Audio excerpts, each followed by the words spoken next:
आज आपण एक सकारात्मक घेऊन चालू, तो त्यांचा व्ह्यू असेल, परंतु आज आपल्या सर्व भारतीयांना, आज जर आपण घरामध्ये सुखानं राहत असेल आणि आपण सुरक्षित असेल तर आपण सैनिकाच्या जोरावर आहे. आणि अशा सैनिकांच्याबद्दल बोलणं उचित होणार नाही. मी काय त्यांनी बोललेलं ऐकलं नाही, परंतु आपल्याला प्रत्येकाला भारतीयवासियांना आपल्या सैनिकाबद्दल अभिमान असावा. ते आहेत तर आपण आहे. जय जवान जय किसान हा नारा ज्यावेळेस दिलेला होता, आज जवान आणि किसान नसतील तर तुम्ही आम्ही त्या ठिकाणी सुखरूप जगू शकू का, ही विचारसुद्धा आपल्या मनामध्ये येणार नाही. त्याच्यामुळं त्या वक्तव्याला मी निषेध करेल आणि त्या वक्तव्याचं मी त्या ठिकाणी समर्थन देखील करणार नाही. परंतु आज आपण सर्व देशवासीय एखाद्यामुळं काही 160 कोटीचा देश आहे, ती भूमिका असेल असं म्हणता येणार नाही. तिची वैयक्तिक भूमिका ती असेल, त्याच्याबद्दल आपण काय फार महत्त्व देण्याची गरज नाही. सर, शिंदे गटात सध्या इन्क्वायरी चालू आहे.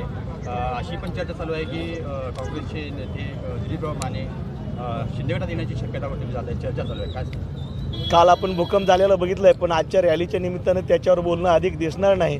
परंतु मी एवढंच सूचक सांगेल की ये तो झाकी है बाकी और ये तो झाकी और बाकी है, ये आपको दिखाई देगा. सोलापुर जिले के अंदर पूरे के पूरा भगवा में एकनाथ जी शिंदे साहब के पास साथ शिवसेना के साथ सब जुड़े हुए आपको दिखाई देंगे.